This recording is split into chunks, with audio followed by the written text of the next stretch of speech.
Once upon a time, there was a magnificent castle in the middle of a vast forest, known for its beauty and the generosity of its owner, the king. However, one day, the magical powers of the forest surrounding the castle were corrupted, and everything began to change. When the forest's magical powers were corrupted, the trees began to lose their leaves and wither. The flowers started to fade and disappear. The birds migrated, and the animals abandoned their nests. The king consulted many wizards and sorcerers to solve this problem, but none of them could restore the forest's magical powers. One day, a small fairy appeared in the deepest and darkest corner of the forest.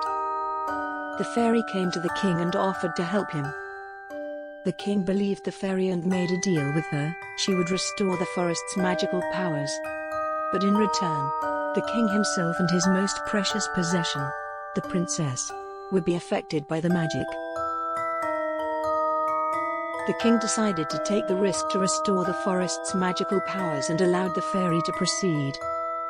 The fairy used her magical powers to heal the forest, and the trees were covered with green leaves again.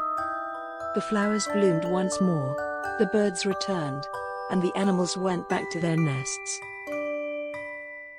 However, according to the agreement, the king and the princess were affected by the magic.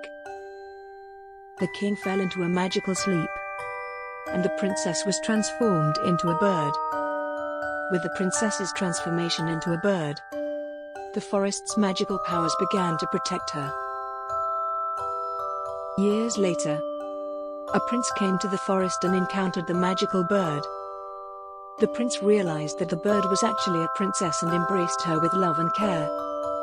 The prince begged the fairy to help him awaken the king and the princess from the magical sleep, and the fairy finally listened to him. The fairy woke up the king and the princess from the magical sleep and reactivated the forest's magical powers. With the prince's help, the king and the princess were reunited, and they rediscovered the beauty of the forest. The forest's magical powers remained strong and protective forevermore. The king and the princess expressed their gratitude to the fairy and invited her to live in the castle. The fairy agreed to stay there for the good of the king and the princess, and they all lived happily. The story concludes with the fairy and the heroic prince coming together in a loving way, and a world where everyone lives happily ever after is envisioned.